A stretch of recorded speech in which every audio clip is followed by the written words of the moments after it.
Hello everyone. Last எபிசோடில் என்ன நடந்ததுன்னு ஃபஸ்ட்டு பார்த்துடலாம். சம்ஷீருக்கும் மெஹாக்குக்கும் வேலை கிடைக்குது. அவங்க அடுத்த நீதாவோட வெட்டிங் செரமனியில் கலந்துக்கிறதுக்காக போகிறாங்க. அப்போ தான் அவருக்கு அவங்க அம்மாவிட்ட ஏதோ பேசணும் அப்படின்ற மாதிரி தோணுது. அதனால் அவங்க அம்மாவுக்கு கால் பண்ணுறாரு.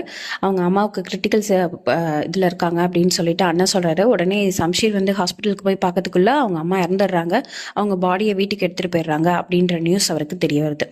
இது வரைக்கும் நம்ம லாஸ்ட் பார்ட்டில் பார்த்துருந்தோம். அடுத்து என்ன நடக்க போகுதுன்றது இன்னைக்கு பார்க்கலாம். Okay, welcome to unlucky girl serial review. Next என்ன நடக்குதுன்னா, சம்ஷீருக்கு நியூஸ் தெரிஞ்சிருச்சு. உடனே அவசரமாக பைக்கில் வந்துட்டு இருக்காரு.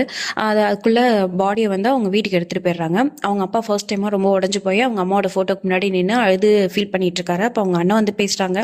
இந்த மாதிரி அம்மாவை பற்றி அவர் சில நினைவுகள்லாம் வந்து பையன் கிட்ட சொல்லிட்டு இருக்காரு. உடனே சம்ஷீர் கிட்ட சொல்லலாமாப்பா, அவன் வந்து கால் பண்ணியிருந்தான் அப்படின்ற மாதிரி கேட்கும்போது, சம்ஷீர் வந்து இங்கே வரக்கூடாது, என் ஒய்ஃப் செத்து போகிறதுக்கு ரீசனே அவள் தான், அவனை மாதிரி ஒரு பையன் இந்த வீட்டுக்குள்ளே இனிமேல் வரவே கூடாது, அவனை பெற்றதுக்கே நான் வந்து ரொம்ப ஃபீல் பண்ணுறேன் அப்படின்ற மாதிரி ரொம்பவே திட்டுறாரு. இல்லைப்பா, அவன் ஒரே ஒரு தடவை லாஸ்ட் டைம் வந்துக்கிட்டோம் அப்படின்ற மாதிரி அண்ணா சொல்லும்போது, அவங்க அப்பா இல்லை, அவன் வந்தானா தேவையில்லாத சீன்ஸ் எல்லாம் கிரியேட் பண்ணுவான், அந்த மாதிரியான விஷயங்கள் எல்லாம் நான் பார்க்க தயாராக இல்லை, இன்னொரு தடவை அவன் பேர் இந்த வீட்டில் யாரும் உச்சரிக்கவே கூடாது, அந்த மாதிரி யாராவது சொல்கிறத நான் கேட்டேன்னா அவங்க என்னோட டெத்தில் இனிமேல் இருக்கக்கூடாதுன்னு நான் முடிவெடுத்துருவேன் அப்படின்ற மாதிரி சொல்கிறாரு. அவங்க அண்ணனுக்கு வந்து அப்பா பக்கத்தில் நிற்கிறதா தம்பி பக்கத்தில் நிற்கிறதான்னு தெரியாமல் ரொம்ப கன்ஃபியூஸ்டாக இருக்காரு. உடனே அப்பா பையனை கட்டி பிடிச்சிட்டு ஃபீல் பண்ணுறாரு. பையன் பயங்கரமாக அழுறாரு. ஓகே, நீ வந்து கூல்டவுன் ஆகு, போய் கெஸ்ட் எல்லாம் பாரு அப்படின்ற மாதிரி அப்பா சொல்லி அனுப்பிடுறாரு. அதுக்குள்ளே நம்ம சம்ஷீர் இருக்கார் இல்லையா, அவர் வந்து கரெக்டாக அந்த இடத்துக்கு வந்துடுறாரு. வீட்டுக்கு வந்துடுறாரு. வீட்டுக்கு வரும்போது அண்ணா அவரை பார்த்துடுறாரு. வாசல்லே ஸ்டாப் பண்ணி, இந்த மாதிரி நீ உள்ளே போகாத, போனீன்னா தேவையில்லாமல் சீன்லாம் கிரியேட் ஆகும், அதனால பெரிய பிரச்சனை ஆகும், அதை விட அப்பா வேற உள்ளே இருக்காரு, நீ போகாத அப்படின்னு சொல்லி வெளியிலே தடுக்கிறாரு. ஆனால் நம்ம சம்ஷீர் வந்து கேட்கலாம். அம்மா இறந்துட்டாங்க, என்னை பார்க்க வேணான்னு சொல்கிறேன், என்னட்ட ஒரு தடவை சொல்லியிருக்கலாம்ல யாராவது, அம்மா வந்து பார்த்துருப்பேன் இல்லையா, நான் இப்போ எதுவுமே பேச மாட்டேன், அப்பா கிட்ட எதுவும் சண்டையெல்லாம் போட மாட்டேன், ஜஸ்ட் ஒரே ஒரு தடவை நான் பார்த்துக்கிறேன் அப்படின்ற மாதிரி சொல்லிட்டு போறாரு. அப்பயும் திரும்ப அவங்க அண்ணன் கையை பிடிக்கிறாரு. என்ன ஸ்டாப் பண்றதுக்கு இங்க யாருக்கும் ரைட்ஸ் இல்லைன்ற மாதிரி சொல்லிட்டு உள்ள போறாரு. கரெக்டா அவர் உள்ள போய் அவங்க அம்மாவை பார்க்கலான்னு போகும்போது அவங்க அப்பா ஸ்டெப்ஸ்ல இறங்கி வர்றதை பாக்குறாரு. உடனே ஸ்டாப் ஆகி அங்கேயே நின்னுறாரு. இன்னொன்னு அவங்க அப்பா வந்து பையனை கட்டி பிடிச்சிட்டு நிற்கும் போது சம்ஷீர் வந்து ரொம்ப அழ ஆரம்பிக்கிறாரு. ஓகே, அப்பா நம்மளை மன்னிச்சிட்டாருன்ற ஒரு மைண்ட் செட்டுக்கு நம்ம சம்ஷீர் வந்துடுறாரு. ஆனா அப்பா வந்து மன்னிக்கல. நீ எதுக்காக இங்கே வந்த அப்படின்ற மாதிரி கேட்குறாரு. அவர் உடனே ரெண்டு பேர் கட்டி பிடிச்சிட்டே இருக்காங்க. அதுலேயும் கான்வர்சேஷன் நடக்குது. எதுக்காக வந்தேன்னு கேட்குறாங்க. அதுக்கு உடனே சம்ஷீர் இல்லை, நான் லாஸ்ட் டைமாக ஒரே ஒரு தடவை அம்மாவை பார்த்துட்டு போயிடுறேன்ப்பா அப்படின்னு கேட்குறாங்க. உங்கள் அம்மா செத்ததுக்கு காரணமே நீ தான், அந்த பொண்ணோட நீ வெளியில் போய் உங்கள் அம்மாவை அழ வச்ச, உங்கள் அம்மா இறந்தே போயிட்டா, இதுக்கப்புறமும் நீ என்ன பண்ண போற அப்படின்ற மாதிரி கேட்குறாங்க. அவருக்கு என்ன சொல்கிறதுனே தெரியல. அப்பா ப்ளீஸ், உங்களை நான் கெஞ்சி கேட்குறேன், உங்கள்கிட்ட பிச்சை கேட்குறேன், நான் ஒரே ஒரு தடவை அம்மாவை பார்த்துக்கிறேன்ற மாதிரி சொல்கிறாரு.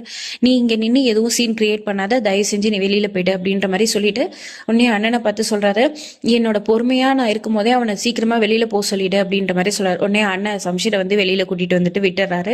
நீ போயிடு சம்ஷீர் அப்படின்ற மாதிரி சொல்லிடுறாரு. இப்ப வந்து நீதாவோட வெட்டிங் நடந்துட்டு இருக்கு இல்லையா, அங்கதான் நம்ம சம்ஷீர் இருந்தாரு. மெஹாக்கு தெரியாம தான் வந்தாரு. அதனால மெஹாக்கு வந்து சம்ஷீருக்காக போன் பண்ணி பார்த்துட்டே இருக்காங்க. அவருக்கு எடுக்கவே இல்லை.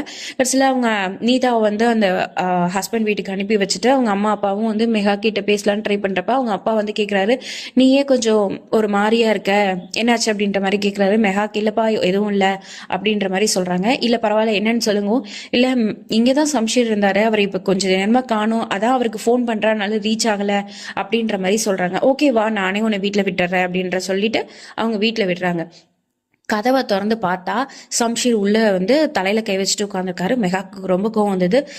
சம்ஷீரை பார்த்து கேட்குறாங்க, நீ என்னைக்குதான் உன் பொறுப்பு உணர்ந்து செயல்படுவ, நான் உன்னை அங்கே தானே இருக்க சொன்னேன், ஆனால் நீ எல்லாருக்கும் முன்னாடி என்னை விட்டுட்டு நீ பாட்டுக்கு வந்துட்ட, அங்கே எத்தனை பேர் இருந்தாங்க, எனக்கு எவ்வளோ எம்பாரஸ்டாக இருந்தது அப்படின்ற மாதிரி திட்டுறாங்க. அப்போ உடனே தலையிலேருந்து கை எடுத்துட்டு மெஹாக்கு பார்த்து சம்ஷீர் ரொம்ப அழ ஆரம்பிக்கிறாரு. சம்ஷீர் ஏன் அழுகுறாருன்னு தெரியாம மெஹாக்கு ஒரு நிமிஷம் ஷாக் ஆகிட்டு, சம்ஷீர் என்னாச்சு, ஏன் அழற அப்படின்ற மாதிரி கேட்குறாங்க. உடனே சம்ஷீர் அம்மா போயிட்டாங்கன்ற மாதிரி சொல்லவும் மெஹாக்கு ஒன்றும் புரியல. எங்க போயிட்டாங்க அப்படின்னு கேட்குறாங்க. இல்ல அம்மா இறந்துட்டாங்க அப்படின்னு சொல்லிட்டு ரொம்ப அழ ஆரம்பிக்கிறாரு. நான் தான் தப்பு பண்ணிட்டேன், எங்க அம்மாவோட சாவுக்கு நான் தான் காரணம், ஏன்னா அப்பா சொன்னாரு எங்க அம்மா வந்து இறந்து போயிட்டாங்க, நீ வந்து எங்களை பொறுத்த வரைக்கும் இறந்து போயிட்டுன்ற வார்த்தையை சொல்லி என்ன சொல்லிட்டாரு, அங்க வந்து என்னை இருக்கக்கூடாதுன்னு சொல்லி என்னை வெளியில தள்ளிட்டாரு, நான் என்ன பண்ணுவேன் அப்படின்ற மாதிரி சொல்லி பயங்கரமா அழுகுறாங்க. மெஹாக்கு என்ன சொல்லி அவளை கன்சோல் பண்றது அப்படின்றதே தெரியல. அடுத்து இப்ப நம்ம நீதாவை காட்டுறாங்க. நீதாவுக்கு வந்து நம்ம ஹஸ்பண்ட் இருக்கார் இல்லையா, அவங்க ஹஸ்பண்ட் அவர் ஒரு gift கொடுக்குறாரு, ஒரு வாட்ச். அந்த வாட்ச் வந்து அவரே சொல்லிடுறாரு, இது ரொம்ப எக்ஸ்பென்சிவ்லாம் இல்லை, ரொம்ப நார்மலான ஒரு வாட்ச் தான். எனக்கு தெரியும் உனக்கு வந்து வேற மாதிரியான ஒரு லைஃப் ஸ்டைலில் இருக்கணும்னு ஆசை, எனக்கு வேற மாதிரியான ஒரு லைஃப் ஸ்டைலில் இருக்கணும்னு ஆசை. பட் ரெண்டு பேருமா சேர்ந்து நம்மளோட விஷ் லிஸ்ட்டை வந்து ஃபுல்ஃபில் பண்ணிக்கலாம் அப்படின்ற மாதிரி சொல்கிறாங்க. அதுக்கு நீதா ஓகே அப்படின்னு சொல்லிட்டு இருந்துடுறாங்க. மறுநாள் காலைல ஆகுது, நம்ம நீதா வந்து லேட்டாக இருந்திருக்கிறாங்க. அதனால மாமியாருக்கு கோவம் வருது, அவங்க வந்து திட்டுறாங்க. இந்த மாதிரி அவங்களோட சீன்ஸ் முடியுது. அடுத்து நம்ம மெஹாக்கையும் சம்ஷீரையும் காட்டுறாங்க. மெஹாக்கு வந்து சம்ஷீர் ரொம்ப ஃபீல் பண்ணிட்டு இருக்காரு. அதனால பக்கத்துல வந்து உட்காந்து சம்ஷீர் அப்படின்னு கூப்பிடுறாங்க. வேணா, எனக்கு யாரும் வந்து இதெல்லாம் சொல்லாதீங்க, நானே வந்து என்ன இது பண்ணிக்கிறேன், எனக்கு இந்த சிம்பத்திலாம் வேண்டாம் அப்படின்ற மாதிரி சொல்றாரு. மெஹாக்கு உடனே எதுவுமே சொல்லாம அமைதியா பார்த்துட்டு இருக்காங்க. உடனே சம்ஷீர் சொல்றாரு, நான் எவ்வளவோ பேருக்கு தப்பு பண்ணியிருக்கேன், அதோட பாவங்கள் தான் இப்போ வந்து என்னை இது பண்ணுது. எங்கள் அம்மாவோட முகத்தை கடைசியாக ஒரு தடவை கூட பார்க்க முடியாத மாதிரி ஆயிடுச்சு. நான் உன்னை கூட நரகத்தில் தள்ள மாதிரி உன் லைஃப்பை கொண்டு போயிட்டேன். அதோட பலன் தான் இப்போ எனக்கு. ஸோ என்னோட கஷ்டத்தை நான் தனியாகவே அனுபவிக்கிறேன், எனக்கு நீ எதுவும் சொல்லாத அப்படின்ற மாதிரி சொல்கிறாரு. மெகா கொன்னே ஓகே, இதெல்லாம் சரியா போயிடும், ஃபீல் பண்ணாத அப்படின்ற மாதிரி சொல்றாங்க. இல்லை, இது என்னோட கஷ்டம் தான், நான் தனியாகவே அனுபவிச்சுக்கிறேன். நீ போ, நீ வேலைக்கு போகணும்னு சொன்னல, இன்னைக்கு தானே உனக்கு ஆஃபீஸில் ஃபர்ஸ்ட் டே, ஸோ நீ போய் கிளம்பு அப்படின்றாங்க. இல்லை, நான் பரவாயில்ல, நான் நாளைக்கு போகிறேன் அப்படின்றாங்க. இல்லை பரவாயில்ல, நீ கிளம்பு, நான் கொண்டு போய் உன்னை விட்டுறேன் அப்படின்ற மாதிரி அவர் சொல்கிறாங்க. உடனே மெகாக்கும் வந்து கிளம்பி ரெடி ஆயிடுறாங்க. கிளம்பி ரெடி ஆகிட்டு ஆஃபீஸில் கொண்டு வந்து விடுறாரு. விட்டுட்டு மெகாக்கு வந்து அவங்களுக்கு லஞ்சு கொண்டு வந்து தராங்க. லஞ்சா எதுக்கு அப்படின்னு கேட்குறாரு. நீ பிரேக்ஃபாஸ்ட்டும் சாப்பிடல, அதனால நீ பசிக்கிறப்போ இதை சாப்பிடு அப்படின்றாங்க. சம்ஷீர் வந்து இல்லை, எனக்கு அதெல்லாம் வேண்டாம் அப்படின்ற மாதிரி சொல்லாது. உனக்கு பசிக்கணும்னா நீ இதை சாப்பிடு, உனக்கு பசிக்கலன்னா பக்கத்தில் ஏதாவது டஸ்ட்பின் இருந்ததுன்னா தூக்கி போட்டு போ அப்படின்ற மாதிரி கோமா சொல்கிறாங்க. உடனே சம்ஷீர் வாங்கி வச்சுக்கிறாரு.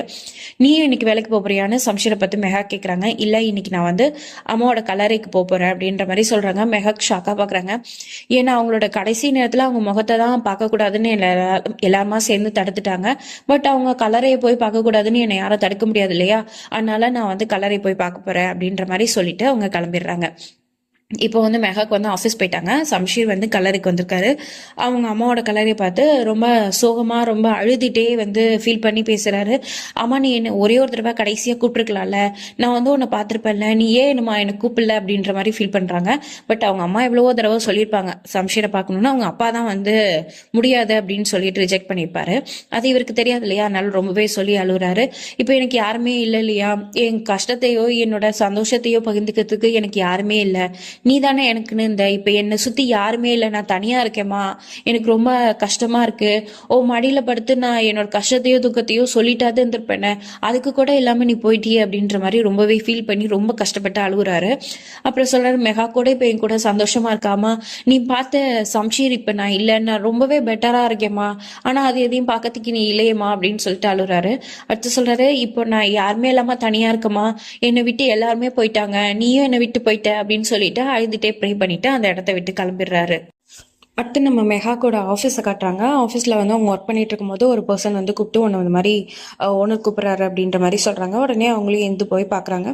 ஓனர் வந்து இன்னைக்கு ஃபர்ஸ்ட் டே உன்னோட ஆஃபீஸ்க்கு, அதுவும் நீ ரெக்கமெண்டேஷனில் வேற வந்திருக்க, உன்னோட ஒர்க்கு நல்லா இருக்கும்னு நினச்சா நீ ஏன் ஃபர்ஸ்ட் டேவே லேட்டாக வந்த அப்படின்ற மாதிரி கேட்குறாங்க. இல்லை சார், நான் இனிமேல் இது மாதிரி பண்ண மாட்டேன், இன்னைக்கு கொஞ்சம் எனக்கு பர்சனல் ஒர்க் இருந்தது அதனால தான் அப்படின்ற மாதிரி சொல்கிறாங்க. உடனே ஓனர் வந்து ரெக்கமெண்டேஷனில் வந்திருந்தாலும் வேலை நீ எப்படி செய்கிறன்றதை பொறுத்து தான் உன்னோட இது வந்து இருக்க போகுது, ஹைக் வந்து இருக்க போகுது. ஸோ நீ பார்த்து இது பண்ணு, எவ்ரி டே நம்ம 9:30 போல் மீட்டிங்குக்கு கான்டாக்ட் பண்ணுவோம், அதனால நீ அந்த மீட்டிங்கில் வந்து கண்டிப்பாக இருக்கணும் அப்படின்ற மாதிரி சொல்கிறாங்க. ஓகே அப்படின்னு மெஹாக் சொல்கிறாங்க. அண்ட் தென் உன்னோட ஃபிங்கர் பிரிண்ட்ஸை வந்து கொடுத்துட்டு போ, ஏன்னா பயோமெட்ரிக் வந்துடும், அதுக்கப்புறமா நீ எப்போ பஞ்ச் பண்ணுறன்றது தெரியும், 3 டேஸ்ட்டு அப்டேட் ஆகிடும்ன்ற மாதிரி சொல்கிறாங்க. உடனே அவங்களும் போயிடுறாங்க. இப்போ வந்து நம்ம சம்ஷீர் இருக்கார் இல்லையா, அவரும் அவரோட ஒர்க்குக்கு போயிடுறாரு. அவர் வந்து அவரோட ஓனர் வந்து கேட்குறாரு, ஏன் இன்னைக்கு லேட்டாக வந்து அதுவும் ஃபர்ஸ்ட் டேவே அப்படின்ற மாதிரி கேட்குறாங்க. உடனே அவர் வந்து இல்லை சார், கொஞ்சம் பர்சனல் ஒர்க் இருந்தது அப்படின்ற மாதிரி சொல்கிறாரு. அட்லீஸ்ட் ஒரு ஹாஃப் அன் ஹவர் லேட்டாக வரலாம், நீ என்ன 3 ஹவர்ஸ் லேட்டாக வந்திருக்க, என்ன ரீசன் அப்படின்றத கேட்கவும் அவருக்கு வந்து என்ன சொல்கிறதுன்னு தெரியல, என்னோட பைக் வந்து ரிப்பேர் ஆகிட்டு அப்படின்ற மாதிரி சொல்கிறாரு. உடனே ஓனர் சிரிச்சிட்டே, இதெல்லாம் பழைய இது, நீ வேற ஏதாவது ட்ரை பண்ணு, ஓகே இன்னைக்கு நீ 3 ஹவர்ஸ் லேட்டாக வந்திருக்க, அதனால நீ 3 ஹவர்ஸ் எக்ஸ்ட்ரா ஒர்க் பண்ணுற மாதிரி இருக்கும் அப்படின்ற மாதிரி சொல்லிடுறாங்க. ஓகே அப்படின்னு அவரை சொல்லிடுறாரு. இப்போ வந்து அவருக்கு டைம் ஆயிடுது, ஈவினிங் ஆயிடுது. ஒரு பில் கவுண்டரில் தானே நம்ம சம்ஷீருக்கு வேலை கிடச்சிருக்கு, ஸோ பில் போட்டுட்டு இருக்காரு. கரெக்டாக இப்போ மெகாக்கு ஃபோன் பண்ணி இந்த மாதிரி டைம் ஆயிடுச்சு, என்னை பிக்கப் பண்ணுறியா, என்னோட ஆஃபீஸ் டைம் வந்து முடிஞ்சிருச்சு அப்படின்ற மாதிரி சொல்லவும், அவங்க வந்து இல்லை எனக்கு இன்னைக்கு கொஞ்சம் வேலை இருக்குது, அதனால நீ வந்து கேப் புக் பண்ணிட்டு போயிடு அப்படின்னு சொல்லிட்டு இருக்கும்போதே அங்கே நின்றுட்டு இருக்க கஸ்டமர் வந்து எனக்கு லேட்டாக வந்து பில்லு போடுனா எவ்வளோ நேரம் பண்ணுற அப்படின்ற மாதிரி சொல்கிறாரு. இதை கேட்ட உடனேயே நம்ம மெகாக்கு வந்து டவுட் வந்துடுது, நம்ம சம்ஷீர் வந்து ஆஃபீஸ் போல் வேற ஏதோ வேலை தான் பார்க்குறாரு அப்படின்ற மாதிரி. அதுக்குள்ளே மெகா கிட்ட இல்லை எனக்கு கொஞ்சம் ஒர்க் இருக்குது நான் அப்புறம் கால் பண்ணுறேன்னு சம்ஷீர் வந்து ஃபோன் வச்சிடறாரு. அந்த பில் போடும்போது ஒரு 50 ருபீஸ் எக்ஸ்ட்ரா கொடுத்துட்டு இதை வந்து உன்னோட டிப்ஸாக வச்சுக்க அப்படின்ற மாதிரி அவர் சொல்கிறாரு. அதெல்லாம் சம்ஷீருக்கு ரொம்பவே ஹர்ட் ஆகுது. பட் இருந்தாலும் நமக்கு இந்த வேலை தானே இருக்குது அப்படின்ற மாதிரி அட்ஜஸ்ட் பண்ணிட்டு அவர் அந்த ஒர்க்கை பண்ணுறாரு. ஃபைனலாக அவர் வீட்டுக்கு கிளம்ப போகிற நேரத்தில் கவுண்டர் கீயை கொண்டு போய் ஓனர் கிட்ட கொடுக்கும்போது, இந்த மாதிரி உனக்கு 1 hour எக்ஸ்ட்ரா ஒர்க் இருக்குது, உனக்கு அர்ஜென்ட் இல்லைன்னா நீ அந்த ஒர்க்கையும் முடிச்சுட்டு போ, உனக்கு நான் 900 ருபீஸ் கொடுக்குறேன் per hour அப்படின்ற மாதிரி சொல்கிறாங்க. இப்போதைக்கு சம்ஷீருக்கு வந்து பணம் கொஞ்சம் தேவைப்படுதுன்றதுனால அந்த ஒர்க்குக்கு போகிறாரு. அங்கே இருக்கிற பண்டில்ஸ் எல்லாத்தையும் எடுத்துகிட்டு வந்து குடோனில் வைக்கணும். அந்த மாதிரி குடோனில் வச்சுட்டு ஓனர் கிட்ட கொடுத்து வச்சுட்டு அப்படின்னு சொல்லும்போது அவர் 1000 ருபீஸாக தராரு.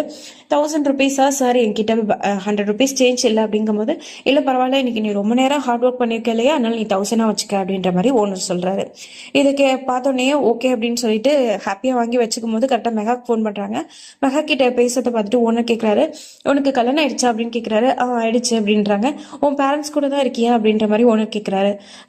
இல்லை சார் நான் தனியாக தான் இருக்கேங்கவும், ஏன் அப்பா அம்மா இல்லையா இறந்துட்டாங்களா அப்படின்ற மாதிரி ஓனர் கேட்குறாரு.